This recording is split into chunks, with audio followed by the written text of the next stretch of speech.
Civil సర్వెంట్స్లో భాగంగా అన్ని కంటైనర్స్ని విలేజ్లో చూడడం జరుగుతుంది. ఇప్పుడు మీరు చూడొచ్చు, ఇక్కడ ఇది ఎవరు లేరు, ఇంట్లో లాకేషన్ ఉంది. కానీ ఒక గోళంలో చూడొచ్చు మీరు, అన్ని స్టేజెస్ ఆఫ్ మస్కిటోస్ ఉన్నాయి.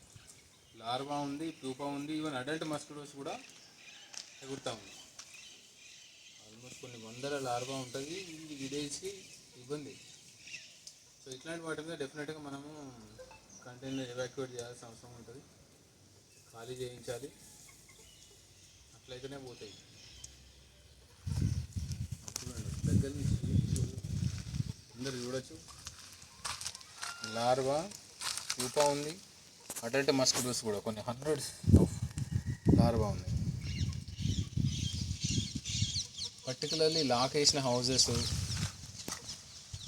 అబాండెడ్ హౌజెస్, కూలిపోయిన హౌజెస్, ఓపెన్ ప్లాట్స్, ఎక్కడెక్కడైతే ఖాళీ జాగాలని అలా ఖచ్చితంగా కంటైనర్స్ని చెక్ చేయాలి. కంటైనర్సే కాకుండా ఖాళీ వాటర్ ఎక్కడైతే లో లయింగ్ ఏరియాస్లో వాటర్ అక్యుములేట్ అయిందో అది ఖచ్చితంగా మనము చెక్ చేయాల్సిన అవసరం ఉంది. సో ప్రతి ఒక్క వాటర్ హోల్డింగ్ స్పాట్ అది కంటైనరే కావాల్సిన పని లేదు.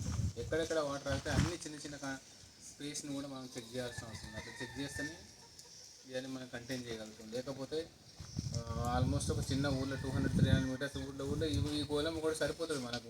అన్ని డెంగ్యూ కేసెస్ కానీ మలేరియా కేసెస్ డెంగ్యూకి రావడానికి ఇట్లాంటి మస్కిటోస్ సరిపోతాయి మనకి.